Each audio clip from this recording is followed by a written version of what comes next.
Gênesis capítulo 1.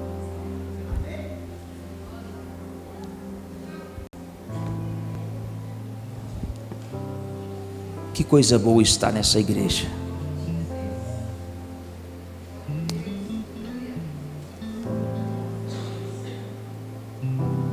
O versículo também é de número 1. Nós vamos ler 3 versículos apenas.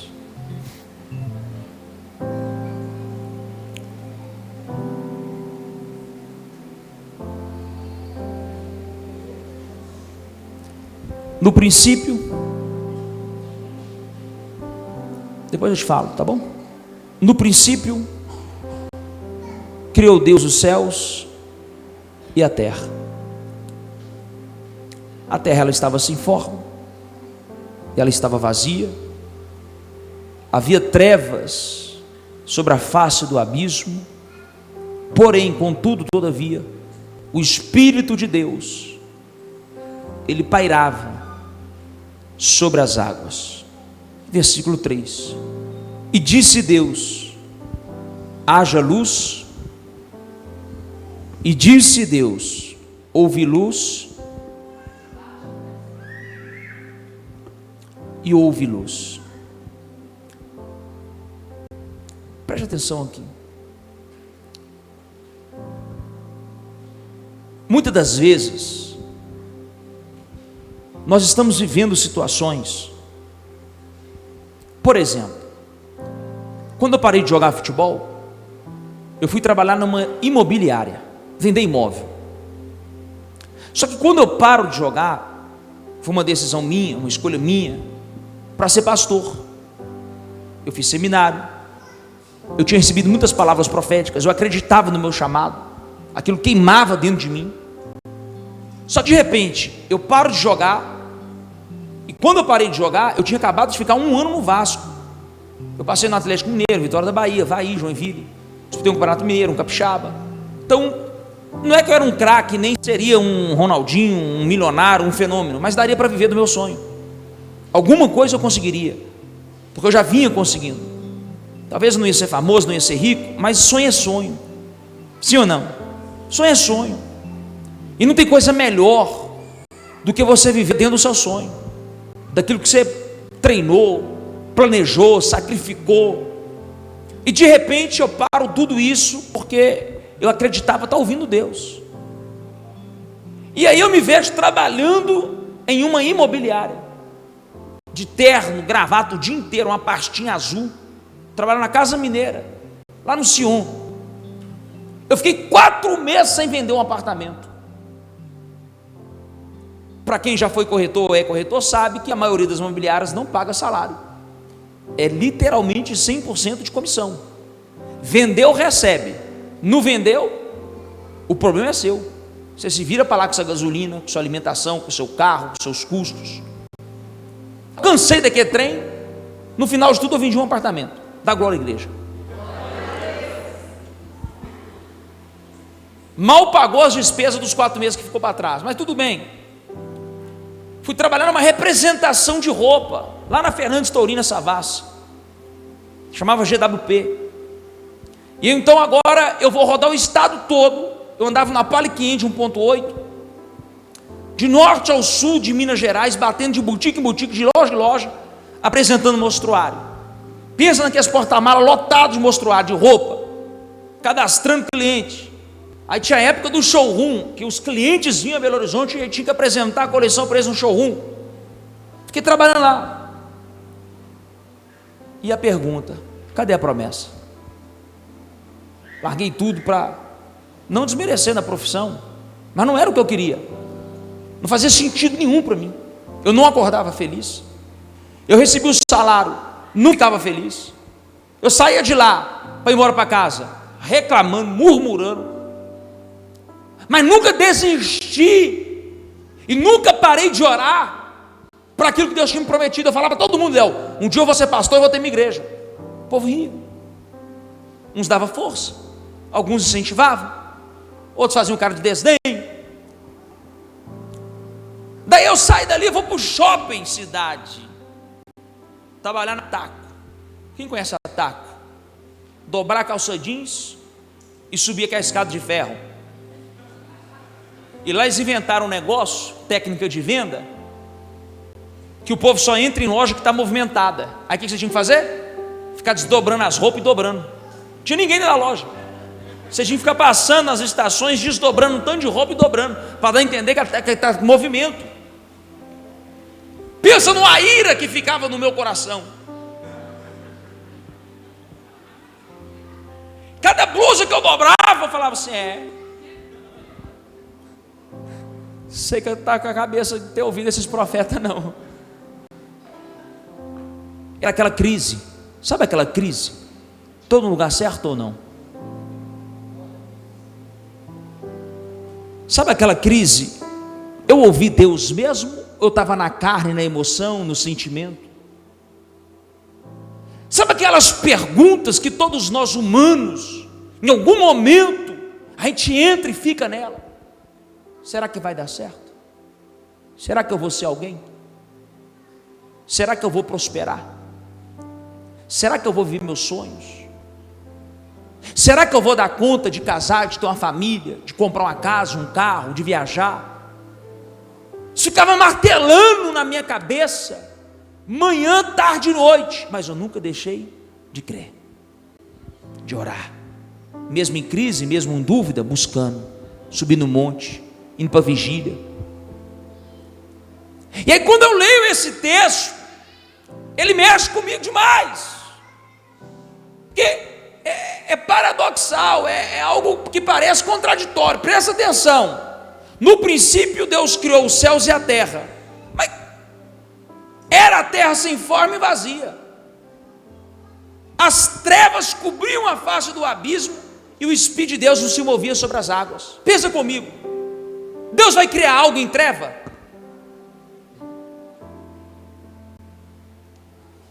Vou perguntar, você responde o que você achar que é verdade, não é pegadinha não. Você pensa num Deus criando um negócio em treva? Então vai comigo em Isaías 45, versículo 18. Eu estou à vontade de ler texto, porque eu sei que aqui é Bereia. Tem igreja que a gente sai atropelando tudo, corre, pula, sapateia, mas como aqui é Bereia, aí eu tenho que, né? Vamos devagar. Isaías 45, versículo 18, tem um texto que ele vai chocar agora, ele vai bater de frente com o Gênesis. Pois assim diz o Senhor, que criou os céus, Ele é Deus que moldou a terra e a fez, Ele a estabeleceu. Se você percebeu o jogo de palavras, é porque a minha versão aqui está na NVI. Essa NVI tem hora que atrapalha a gente a pregar. Deixa eu mudar de versão, porque se você ler esse Gênesis 45 que a gente está lendo no versículo 18, parece o mesmo versículo que você está lendo em Gênesis 1, é igualzinho. Olha para você ver. Porque assim diz o Senhor que criou os céus, o Deus que formou a terra. Parece o mesmo versículo ou não? Parece ou não? Que a fez e a estabeleceu. Só que agora tem uma revelação que Isaías tem, que o autor de Gênesis, que alguém vai dizer que é Moisés, não teve. Não a criou para ser um caos, mas para ser habitada. Eu sou o Senhor e não há outro. Vou te falar de novo. Deus não criou a terra para ser? Deus não criou a terra para ser? Então a terra que eu estou lendo de Gênesis no versículo 2, alguma coisa aconteceu, porque Deus não criou ela para ser um caos, Deus não criou ela para ficar sem forma, Deus não cria as coisas vazias. O texto acabou de nos provar que Deus a criou para ser habitada. Então vê que ela tem dois detalhes que vai de contrapartida a Gênesis. Então ela está afirmando duas coisas que Gênesis não afirmou. Ela está dizendo que Deus não a criou para ser um caos e que criou para ser habitada. Mas quando você lê Gênesis, ela está um caos e não está habitada. Até aqui você entendeu? Diga amém. Eu não vou entrar nisso, porque senão vai virar aula, vai virar seminário e nós não temos tempo para isso. Mas você, quando lê o versículo 1 de Gênesis até o versículo 2, os grandes teólogos vão dizer que ali há um gap, ali há um time, que ninguém sabe descrever quantos anos foram, que a gente lê como se tivesse tudo acontecido assim, né? Mas entre o versículo 1, criou Deus os céus e a terra, ponto, está criado. Para o versículo 2, aconteceu um negocinho que a gente crê, que chama a queda de Lúcifer. E quando Lúcifer é expulso do mais altos céus, Jesus vai falar lá em Lucas capítulo 10, eu te vi cair como raio. Eu te vi cair como raio. Agora, você é inteligente, você deve ter estudado pelo menos até a 5ª série. Eu fui até a 7ª, foi onde eu dei conta.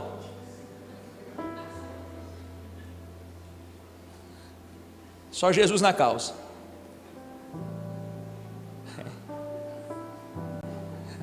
Deus falou com alguém? Alguma semelhança? Presta atenção. Até me perdi. Eu sou assim, gente. TDAH, você já ouviu falar desse negócio? Meu povo já me conhece. Quando eu esqueço que eu estou falando, você tem que me ajudar. O que eu estava falando, Thalina? Você também não lembra, não, Thalina? Você está rindo. Quando o raio bate na terra, o que acontece? Abre uma cratera, sim ou não? Racha, deforma. Então o que os arqueólogos, junto com alguns teólogos, acreditam? Que com esse choque, essa massa espiritual que se bate contra a terra que era perfeita, ela se tornou, porque se você ler no original, agora eu vou entrar no original, quando está escrito assim, ó, a terra era sem forma e vazia, o termo não é era, o termo original era se tornou, tohu bohu. Então espera aí, eu vou começar a pregar agora. O que aconteceu na nossa vida que deformou? Porque Deus não te fez para viver o que você está vivendo. Deus não te fez para ter relacionamento abusivo. Vou entrar. Deus não te fez para ficar sendo humilhado, escorraçado por gente que existe te amar. Deus não te fez para passar fome, para viver na miséria. Não estou falando de luxo, mas aceitar pobreza e miséria, eu duvido que Deus está nisso. Está para nascer o pastor que vai me provar que Deus está na pobreza. O que aconteceu no meio do caminho, que aquele plano perfeito está deformado? Porque Deus não te fez para ser um caos. Deus não te fez para ser um caos. Mas eu entendi, por isso que eu te contei essa história no início, que os processos de Deus a gente não entende. Os teus planos são mais altos do que os meus. Então você tem um plano, sim ou não? Deus tem outro. Não é que ele anulou o seu, não é que ele cancelou o seu, ele deu um gap, ele deu um upgrade. Falou assim, plano aqui é bom, mas eu te dou um bônus. Quem pega? Quem pega esse bônus? Pegou ou não? Então entenda algo. O que você está passando hoje, apesar de talvez você estar se perguntando por que eu estou vivendo isso, talvez faz parte do processo de Deus para o seu futuro.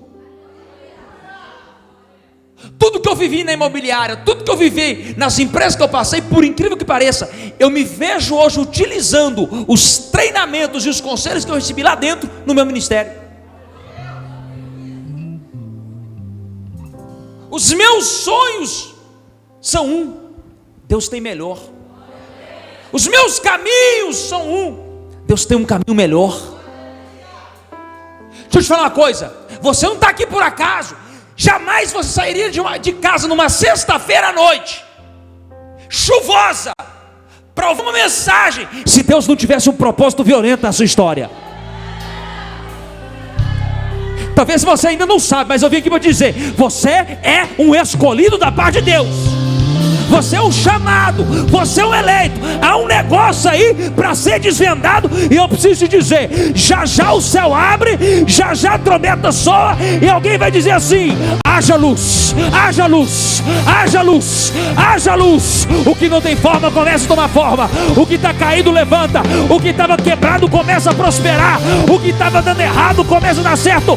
Tudo que a gente precisa é de um haja, é de uma palavra, é de uma liberação, é de o céu desenhar algo e eu receber na terra. Quem já pode receber? Quem já pode receber? Quem já pode receber? Vai vir uma palavra que vai mudar a sua história, vai vir uma palavra que vai mudar a sua história.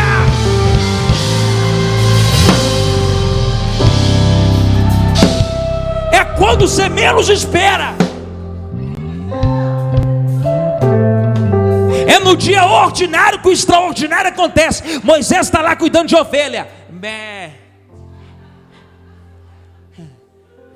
Está lá as ovelhinhas espalhadas. Eu imagino Moisés jogando pedrinha, riscando o chão com graveto.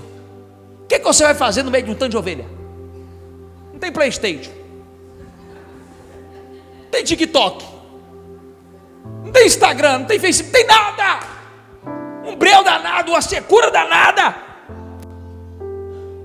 De repente o negócio acontece. É isso. Pedro está pescando, chega na beira da praia, encontra com um homem, nunca tinha visto aquele cara na vida dele. O cara falou assim: você é jovem? Não. Ô jovem, a partir de hoje você não vai pescar peixe mais não. É no dia que você menos espera que Deus muda a sua sorte. É apenas um encontro,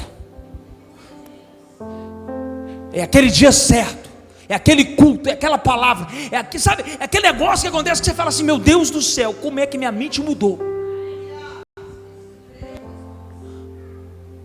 Posso entrar? Fala, entra.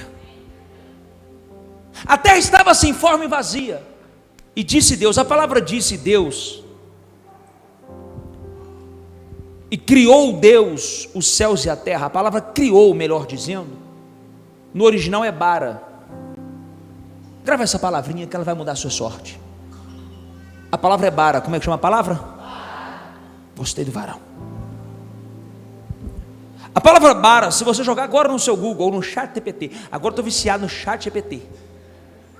Se você não baixou, baixa que é de graça, tá? Enquanto eles não cobram da gente.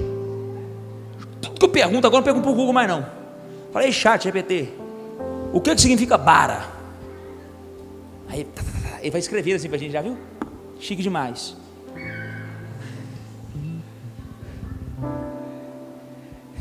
Se você jogar a palavra bara, está escrito assim, ó: criou do nada.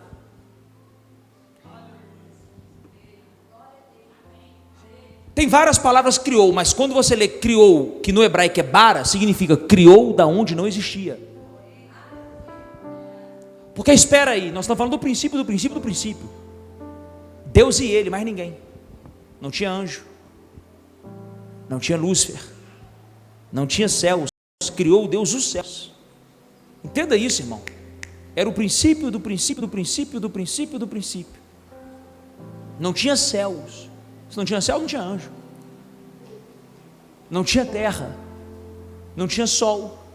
Não tinha lua. Vamos voltar lá no Gênesis 1? Não tinha estrela, não tinha cosmos, não tinha Via Láctea, não tinha sistema solar, não tinha planeta, nada. Deus e Deus. Da onde vai criar? Se Deus não é matéria. João classifica Deus como 4 coisas, sim ou não? Posso te ajudar? Deus é espírito, Deus é fogo consumidor, Deus é justiça e Deus é amor. O primeiro conceito de João para classificar Deus é que Deus é espírito. Deus é? Então como que um Deus espírito vai criar matéria? Pergunta assim, como? Não sei. Você sabe? O que eu sei que existe. Sabe o nosso problema? A gente quer ficar pedindo a Deus resposta para viver milagre. A gente quer explicação científica e matemática de como que Deus vai fazer. Se você olhar pela lógica, realmente talvez para você está um pouco mais difícil.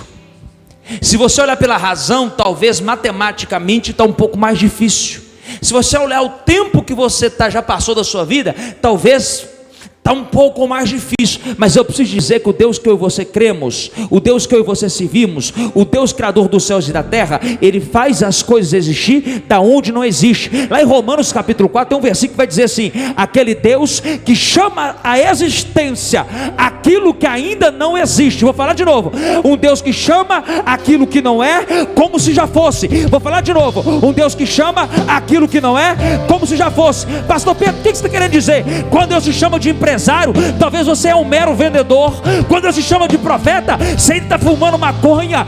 Quando Deus te fala de que você é mais vencedor, você está com medo, está assustado, está assombrado. Eu preciso dizer: quando Deus falou, Ele não pediu opinião. Quando Deus falou, Ele não está vendo se vai dar certo. Quando Deus liberou uma palavra sobre a minha vida e sobre a sua vida, Ele vai garantir. Aquele que começou a boa obra, Ele é fiel e justo para terminar. Eu preciso pregar para alguém: você não é um projeto falido, você não é um arquivo morto. Há uma promessa, há uma promessa, há uma promessa, há uma promessa. Quem tem uma promessa? Quem tem uma promessa? Pelo amor que você tem a Deus, meu filho. A resposta é que eu vivo de milagres. Dessa vez vai ser mais um milagre. Eu não sei como Deus irá fazer, mas eu sei vai ser perfeito. E como tudo que Ele faz. Vai só as vozes, a resposta. A resposta é que eu vivo de milagres. Vai ser mais um milagre. Eu não sei, mas eu sei vai perfeito, como tudo que Ele faz.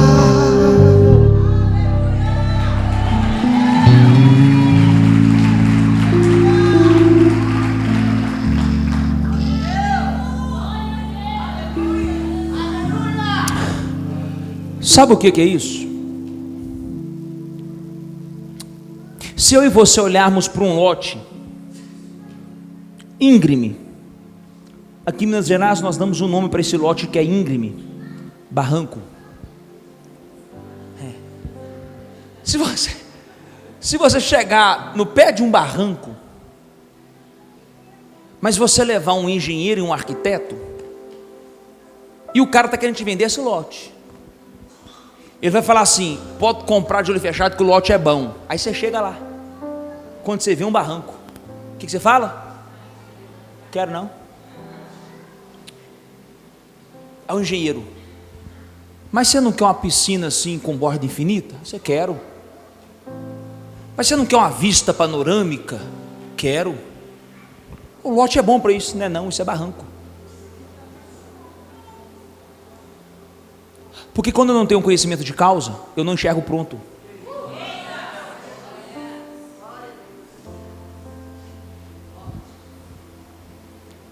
Se um engenheiro, que é um homem,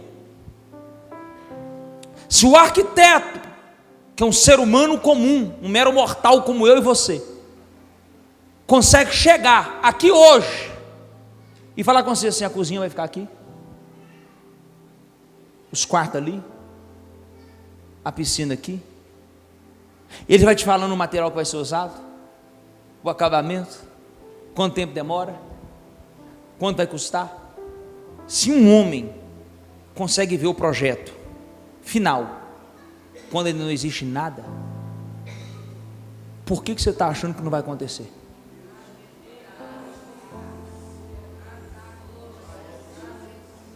Eu não sei em que fase que você está. Se você ainda é um barranco cheio de coisa para retirar daí.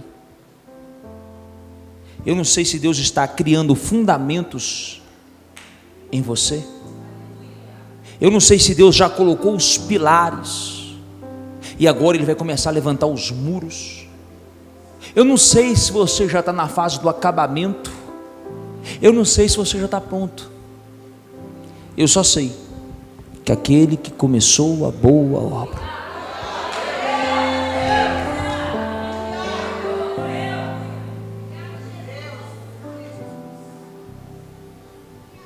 você é um projeto da parte de Deus.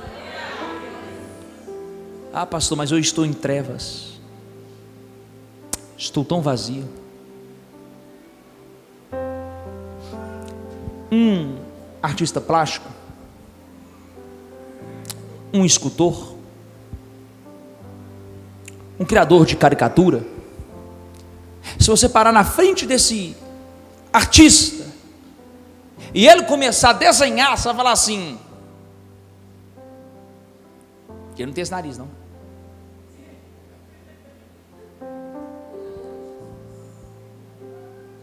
Aí você olha assim e fala assim: por que rabisca para lá, rabisca para cá? Não estou entendendo nada. Aí assim, lá no finalzinho, você vai olhando e fala assim: uai, mas não é que está, não é que agora está aparecendo?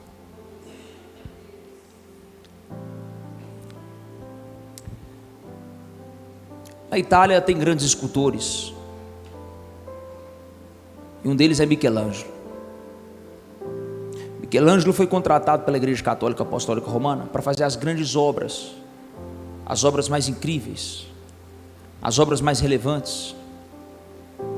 Eu tive na Itália, eu tive em Milão, e aí eu fui estudar um pouco para entender por que esses caras são tão famosos, os quadros tão caros, as esculturas milhões de dólares, que no Brasil a gente olha assim, porque não é um pedaço de gesso.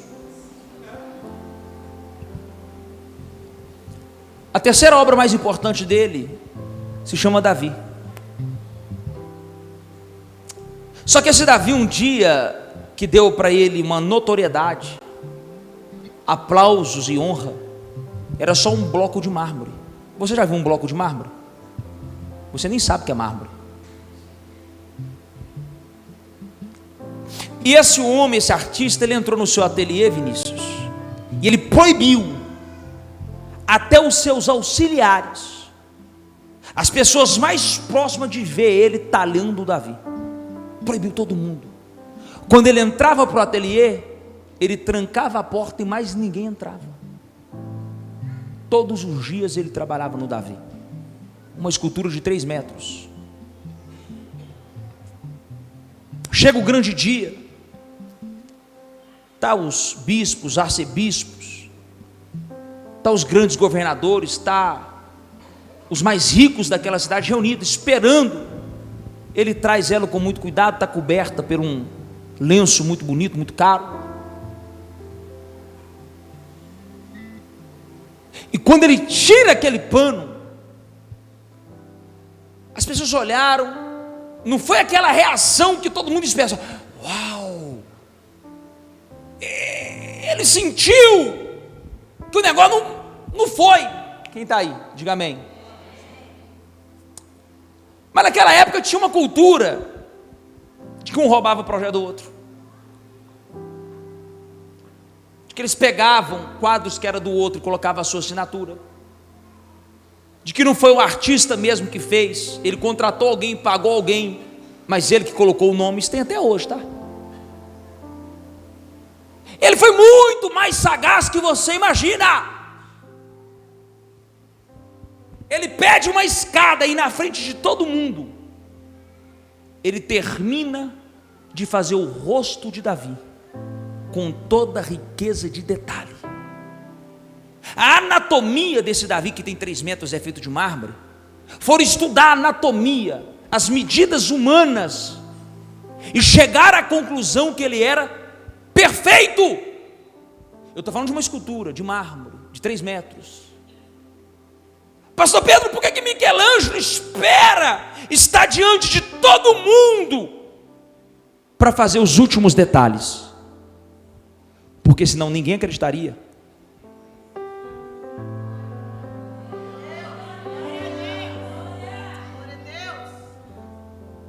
Deus está deixando gente ver seu defeito.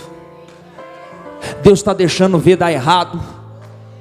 Deus está deixando ver o negócio confuso, o negócio embolado. Mas você está vindo para Bereia, está vindo para o culto, está subindo o monte, está lendo Bíblia, está orando, está jejuando, está consagrando, está dizimando. Já já o autor da minha vida, o autor da sua vida, vai pegar e vai dizer assim: eu vou dar as últimas talhadas, eu vou botar minha mão, eu vou fazer para que não fique dúvida que foi eu que fiz.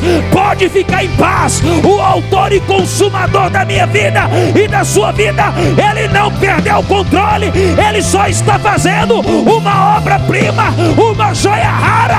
Já já terão que aplaudir, terão que ver. Foi Deus que fez, foi Deus que fez, foi Deus que fez, foi Deus que fez, foi Deus que fez na minha vida e na sua vida.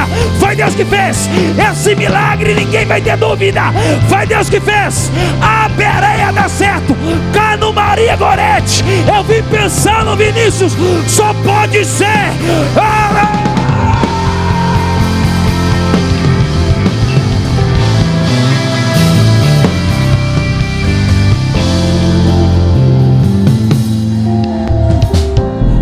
Ele é meio atrapalhado, como é que ele prega? É Deus. Ele é meio desorganizado, como é que dá certo? É Deus. É meio estranho, como é que pode? É Deus. O meu poder se aperfeiçoa é na sua, filho, a minha graça. Deus não te quer perfeito. Se você fosse perfeito, você era o novo Lúcifer e ninguém ia ver Deus na sua vida. É nessa sua imperfeição é que Deus vai fazer coisas grandes.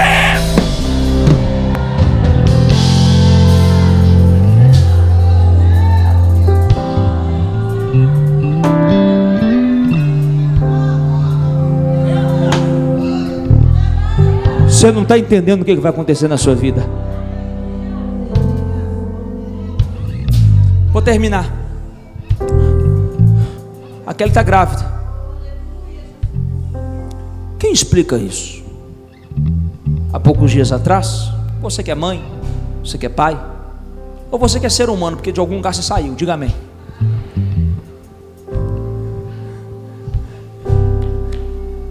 Não tinha nada no ventre da mulher.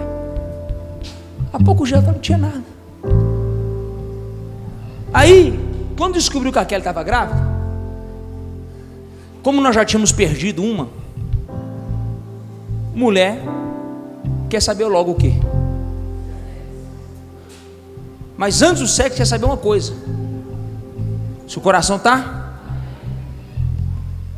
Esse negócio não tinha nem 3 semanas direito. Tinha nem 4 semanas direito. Ela falou assim: nós vamos no médico hoje. Aí eu, para não arrumar briga e confusão a essas alturas, falei: você já marcou? Já? Então vamos lá. Vou fazer o quê? Chegou lá, a médica fez o ultrassom, eu vi um negocinho assim, ó. Ela falou assim: tem 2 milímetros.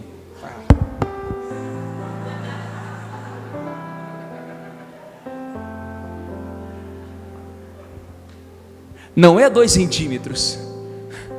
Ela falou assim: tem 2 milímetros. Ah, Kelly.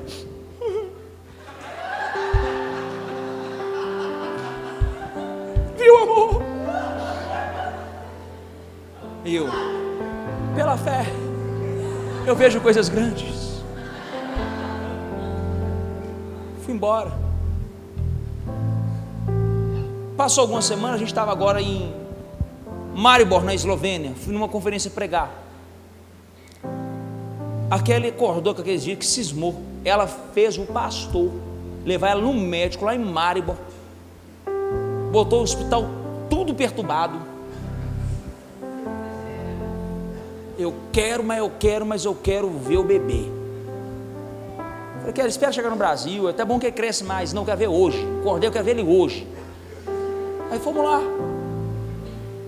Aí chegou lá, a bolinha já estava maior, aí tinha uma cordinha assim, ó, e um outro negocinho para cá. Eu falei: ele é meu bebê? benção, mas como é que vai ser isso aí? Fiquei pensando, gente, como é que pode ser isso? Um ser informe. Mas aí o médico falou assim, presta atenção nisso aqui, ó.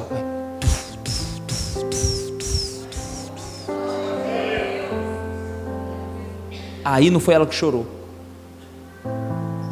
porque na outra gravidez que perdeu, o embrião não se desenvolveu, então o coração não batia. O fato do coraçãozinho já estar batendo, para mim, para Kelly, foi como uma pequena nuvem.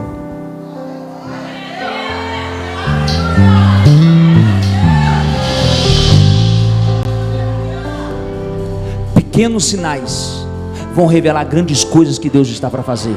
Eu vou falar de novo. Pequenos sinais hoje já estão apontando as coisas grandes que Deus irá fazer. Você crê nisso? Só que hoje é o dia do nosso casamento, dia 25/10. Fomos aonde? No médico. Só que lá em Maribor, se a gente reclama das coisas no Brasil, irmão, lá também tem uns negócios errados. O aparelho não funcionava, o áudio, só dava para ver que estava batendo, não ouviu. Chegamos hoje, a médica falou assim, tá vendo a mãozinha dele saindo aqui? Aí eu, tô. Eu fiquei abestalhado. Aí ela falou assim, tá vendo o pezinho dele sair? Eu falei, tô. Aí ela, agora eu vou te botar para ouvir o coração. E botou aí. Mas há poucos dias atrás não tinha nada.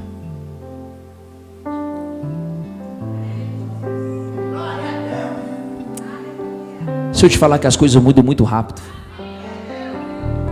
se eu te falar que quando você começa a acertar, que você entra na rota de Deus, que o céu se abre, que a mão de Deus chega, se eu te falar que as coisas de Deus começam a acontecer muito rápido, talvez você não vai acreditar, porque você ainda não viveu, mas eu já vivi coisas extraordinárias que eu não acreditei que estava acontecendo comigo. Então eu vim aqui só para te motivar, para dizer, vai acontecer, vai desenvolver, vai amadurecer, vai ganhar forma, e já já o versículo 3, Vinícius, vai se manifestar na minha vida e na sua vida. Pastor Pedro, o que está lá no versículo 3? No versículo 3 está escrito assim, Leozinho, e disse Deus, haja luz, e houve luz. É a mesma coisa que o médico já vai estar me falando, papai, pode dar glória, porque a mãe já deu a luz. É a mesma coisa que eu e você vamos estar cantando aqui no culto de Santa Ceia, dizendo, já deu a luz, os teus sonhos, os teus projetos, a promessa, pode ficar tranquilo, meu filho, já já o teu cântico não será de choro, o teu cântico não será de tristeza, mas você vai dizer, o Deus que prometeu não é homem para que minta, nem filho do homem para que se arrependa. Ele cumpriu cada promessa. Só os filhos da promessa, só aqueles que vão dar testemunho, só aqueles que vão carregar o milagre no colo. Pula da cadeira, meu filho, pula da cadeira, pula da cadeira, pula da cadeira e dá um brado de vitória. Eu vou mostrar pra quem achou que terminou, eu vou deixar pensar que o projeto falhou. Eu vou chegar depois só pra impressionar. Eu tô montando um contexto porque eu quero impacto. Eu já lhe aviso logo, não pense que morreu, que a história acabou e que você perdeu. Eu vou entrar no ambiente pra operar, com os olhos a fé passei a enxergar que ainda tem vida aí. E as evidências gritam que é pra desistir, mas eu estou dizendo ainda que ainda tem vida aí. E o tempo não limita o que eu vou fazer.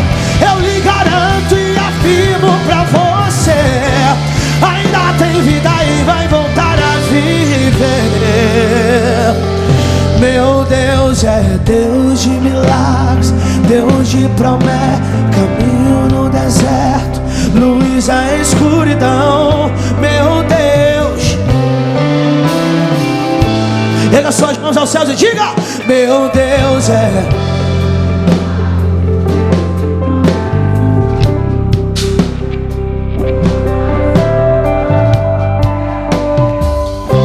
vai ser tão lindo quando Deus cumprir o que te prometeu. Vai ser tão lindo. Grita isso, pelo amor de Deus. Quando os teus sonhos saem do papel. Você passou por coisas que ninguém passou, mas vai conquistar o que ninguém ainda conquistou. Vai ser tão lindo.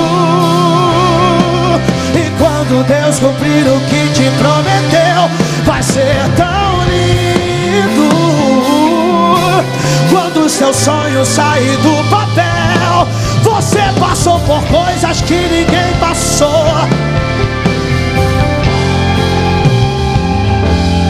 Não existe nada que impeça.